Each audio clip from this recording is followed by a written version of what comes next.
Vikas Mendonca. I am basically the fundraiser for Deep Clear, but my association with Deep Clear goes back to 2006, where I have assisted with the administrative process. We have done a consultancy on salary reform. Basically, it's what capacity building and putting the right person in the right job. It's like a revamp of the administration system. But since April last year, I am assisting with the fundraising because funds are getting funding for our projects is very crucial. Oh, that is so beautiful, sir. I would like to know from where did you get the inspiration to do such a beautiful job? Okay, this is a question that many people ask me. When I was in school, I had family problems, as most people do, and it was one of the incidents where I was humiliated in school because of my background. And I think at the age of 12, that was the turning point in my life where I said that I must do something for the underprivileged, and I have never looked back. And the person who inspired you to join this? Well, the inspiration has come from within the family and also for Deep Clear. Yes. Well, for Deep Clear is the founder, Dr. Neela Unavle. You see, being a medical doctor, she would have very well concentrated on the medical fraternity and concentrating on, but she went into the social fabric. Would you like to bring us to a little bit of activities you all conduct? Okay. So, Deep Clear Society is very lucky to have the whole spectrum of community development programs. And then we have here child care, child development, youth empowerment, women's empowerment. No, I have it here. Medical Disha, that is the HIV and AIDS wing, and now we have the rural projects, which is the English medium school in the rural sector, about 55 kilometers in a village called Chaufula, Deolgaon Gada, Chaufula. It's Khedgaon Chaufula, 55 kilometers, and our City of Child, Bal Nanjing project, where we have a farm, and it's like a residential center, is about 45 kilometers on the Pune-Solapur highway. So, this is another concept where it's called reverse migration. Now, taking some of the examples of yourself here, you'll come from a rural setup into the urban setup. You'll have no accommodation, you'll have to fight for your food, you'll have to fight for your jobs. So, like other NGOs, Deep Clear has decided that it is time to do reverse migration. Reverse migration is keep the villagers where they are and get world-class facilities like the urban setup in the rural setup. Then they will be in their own environment, which is a plus point. Expenses are less. They have the family around them, and they will have the same kind. It will take some time, but we have started in 2007, and we have never looked back. So, from where do you get your funds? Earlier, most of our funds used to come from the Western source, and that is US and UK.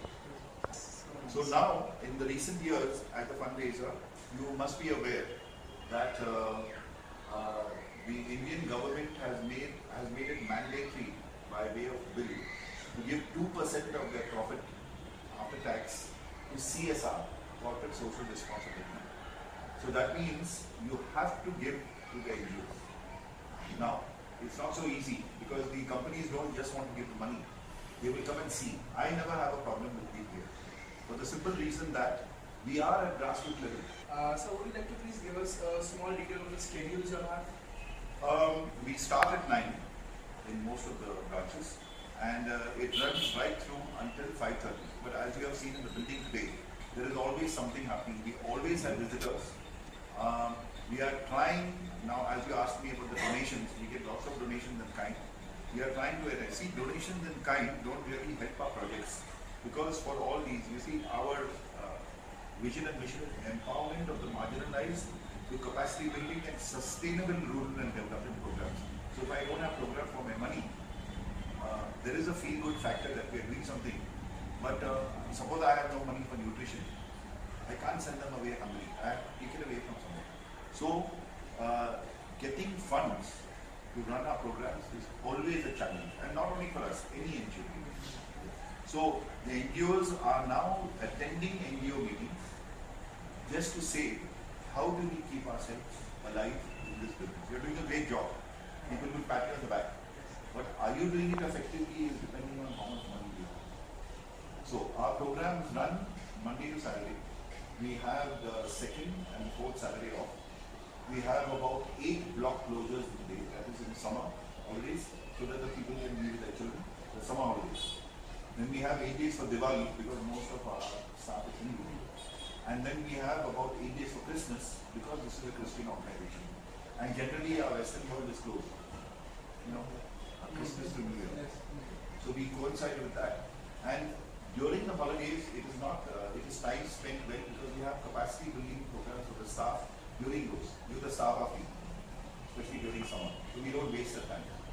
Also, if people want to visit, like a school or something like that, the children may not be there. But when they come in early, we do like picnics and things like that. We schedule it during the time.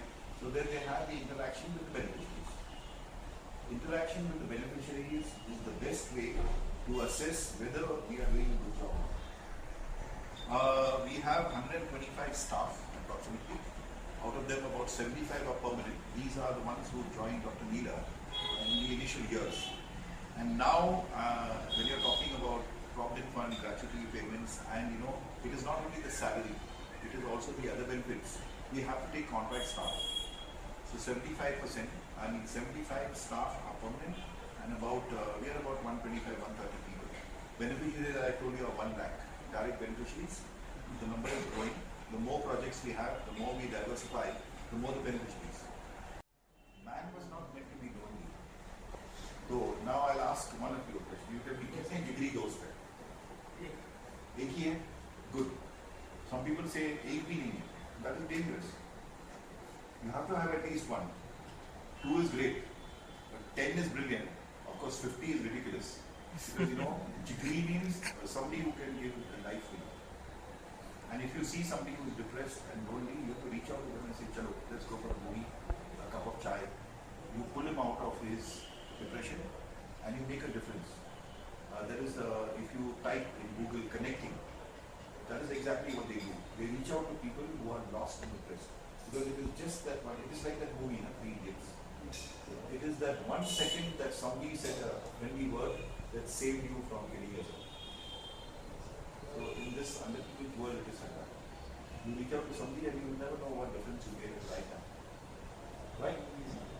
Thank you so much You're for a beautiful interview. Yeah, most welcome, most welcome. And we hope to see you again.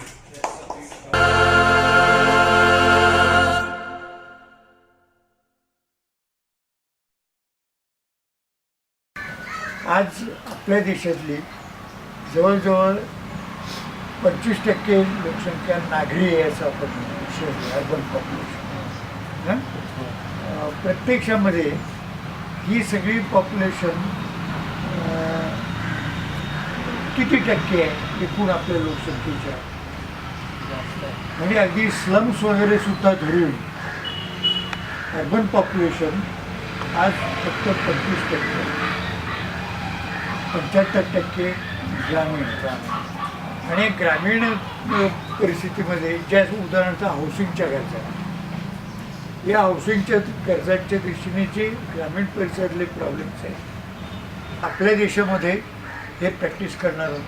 मग आपल्या देशाच्या ज्या गरजा आहेत त्याच्या दृष्टीने काय नेमकं पाहिजे, कशा टेक्नॉलॉजीज पाहिजे हे आपण शिकलं पाहिजे. आणि दुर्दैवाने ह्या शिकवल्या जात नाही. आज सॅनिटेशनमध्ये त्यावेळेला मला त्यामुळे असं जाणवलं की शेवटी जर मला लोकांच्या आरोग्याकरता काही करायचं असेल,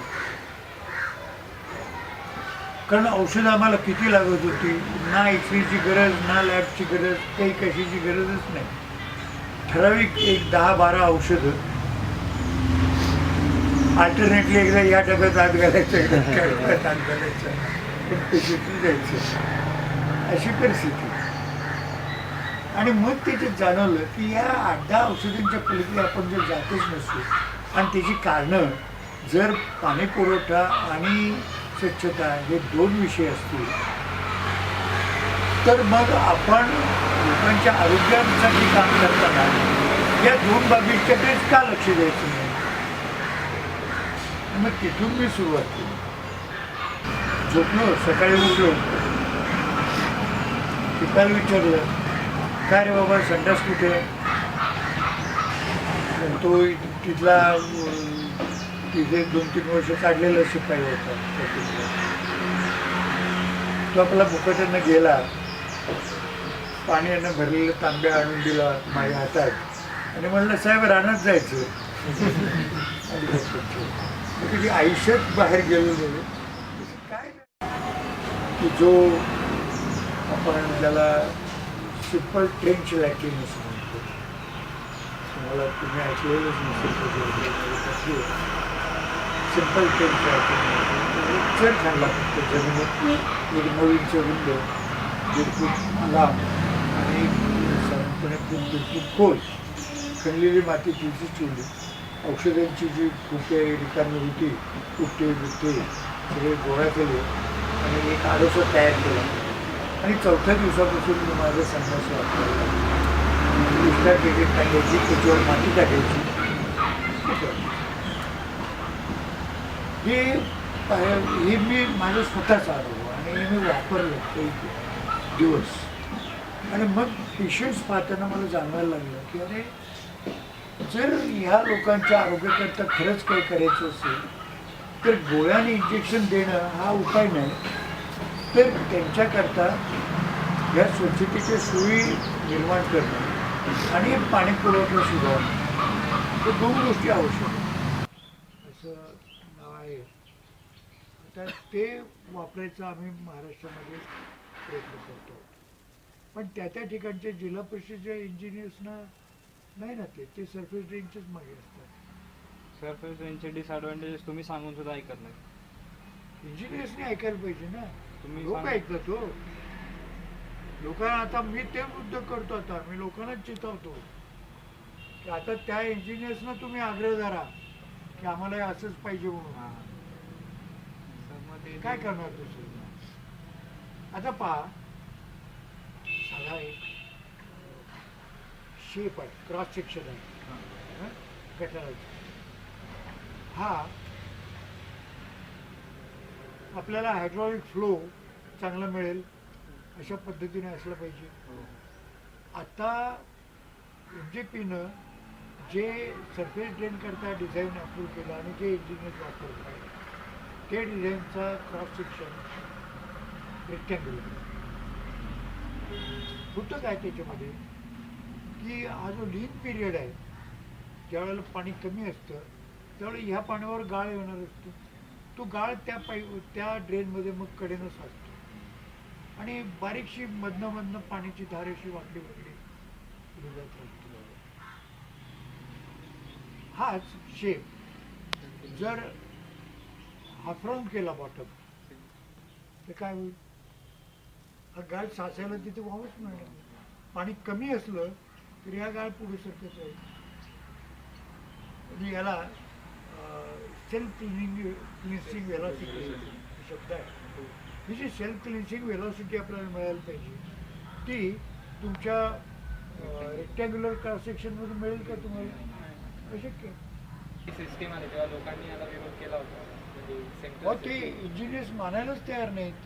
मग त्यांना टॅपिंग तर लोक देतील ना. हो, मग ते टॅप आता तेच होतंय की हा पैसा सगळा गव्हर्नमेंटचा आहे. ग्रामपंचायतीला याच्या निर्णय प्रक्रियेमध्ये कुठेही स्थान नाही आहे. म्हणजे मग आता ते काय करतात की हे ग्रामपंचायत फार त्रास देते ना, ते सरपंचालाच गाठा, त्यालाच द्या 1,00,000-2 लाख रुपये, एंड ऑफ इट. असं होतं. अडचणी तिथे येतात. त्यामुळे एकूण समाजामधली जागृती ही तितकीच महत्त्वाची आहे आणि ती यायला वेळ लागेल. हा म्हणजे काही वर्षांचा काळ नाही, हा पिढ्यांचा प्रश्न आहे. 2 पिढ्या 3 पिढ्या लागणार आहे. पण कुठेतरी सुरू तर करायला पाहिजे. बीज पेरलं तर पाहिजे. तो उगवेल का नाही उगवणार याची चिंता आजचं कशा. आणि आमचं काम हे असं आहे की तुम्ही पुढे पास झाल्यानंतर तुम्ही काय करणार त्याच्यावर अवलंबून राहील. तुमच्यासारखी नवीन माणसं जर आम्हाला मिळाली तर पाहिजेच.